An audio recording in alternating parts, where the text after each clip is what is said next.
Alors, quand on commence à lire de la fantaisie, on pourrait croire comme ça que la fantaisie serait une espèce de répétition de mythologie ancienne. Alors, c'est vrai que la fantaisie, on trouve beaucoup d'éléments de mythologie ancienne et notamment de mythes médiévaux, hein, comme les mythes nordiques ou les mythes arthuriens. Ça, c'est une évidence. Par contre, il faut aussi comprendre que la fantaisie apparaît dans un contexte très particulier, apparaît dans un pays, l'Angleterre, qui est un pays à l'époque, donc fin 19e siècle, le pays le plus industrialisé au monde, et que les premiers auteurs de fantaisie ou de proto-fantaisie, en fin de compte, notamment quelqu'un comme William Morris, hein, qui meurt en 1896, eh bien, c'est des auteurs qui veulent réagir à ce qu'ils ont devant les yeux, notamment cette espèce de surindustrialisation du paysage anglais. Hein. Vous avez des villes, par exemple, hein, comme Manchester, où vous avez des cheminées partout, hein, la cheminée des usines, vous avez des mines de charbon.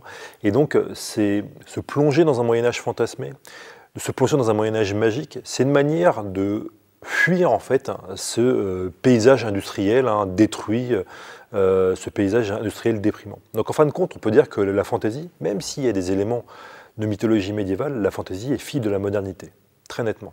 La modernité au sens de modernité industrielle, en fait. Et puis, quelque part, on a cette espèce de fil conducteur dans quasiment, enfin, chez beaucoup d'auteurs de fantaisie. Hein.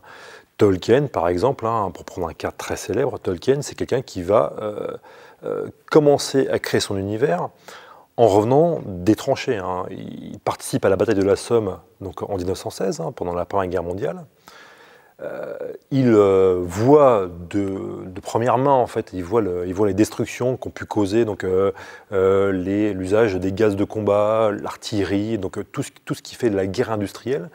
Et donc, quelque part, en réaction, il commence à créer un univers merveilleux dans lequel il va pouvoir fuir le monde, mais en même temps le critiquer.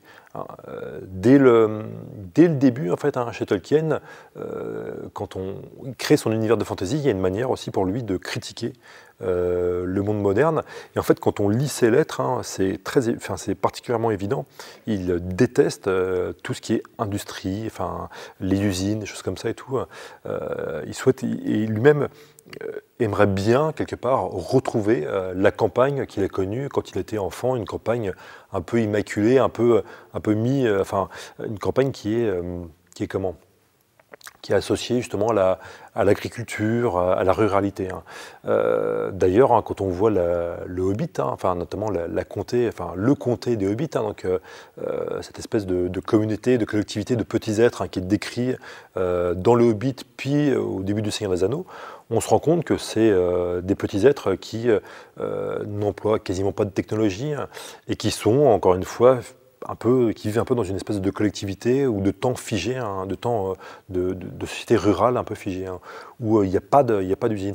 Au contraire, en fait, hein, il va y avoir des usines qui vont être amenées en fait, dans le comté, mais ça va être amené par une créature maléfique, par un personnage, Saruman, en fait, hein, qui change de nom, en fait, hein, qui s'appelle Sharkin, en fait, hein, qui lui va devenir, en fait, hein, qui va, à la fin du Seigneur des Anneaux, qui va imposer une espèce d'industrialisation de la comté. Hein. Et d'ailleurs, un de ses surnoms, en fait, hein, dans ce passage-là, c'est le patron, c'est The Boss. Hein. Donc il y a vraiment chez Tolkien une espèce de critique de l'usine, qui est aussi une critique quasiment sociale en fait, de l'usine, hein, et de la critique de la figure du patron en fait, industriel. Donc, et en fait, comme ça, quand on prend beaucoup d'auteurs, hein, on pourrait penser aussi à C.S. Lewis, par exemple, hein, qui est un ami de Tolkien.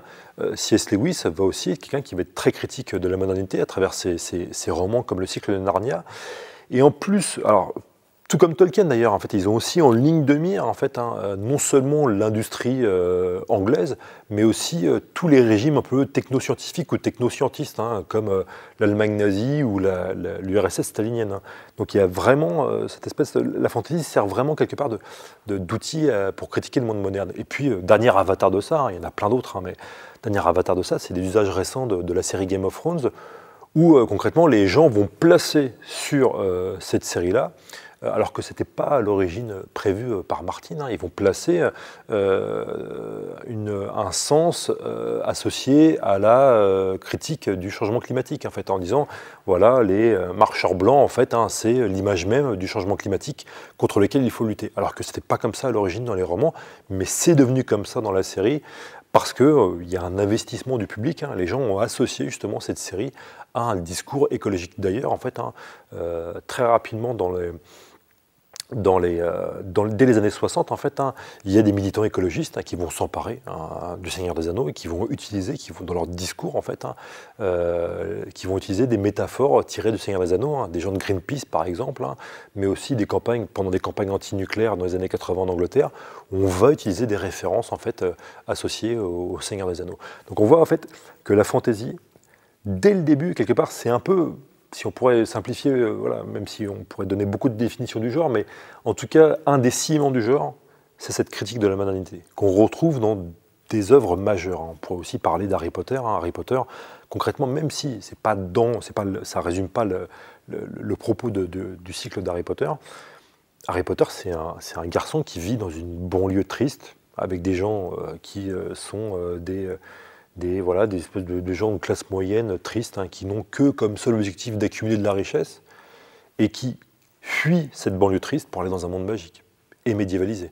Donc on a encore une fois cette dichotomie qui est très forte. On pourrait prendre d'autres exemples comme Star Wars. Star Wars, d'un côté un empire industriel métallique, de l'autre des chevaliers, des petits oursons. Voilà, donc qui luttent contre cet empire industriel. Donc en fin de compte, on voit que cette espèce de thématique, elle traverse quasiment l'ensemble du genre.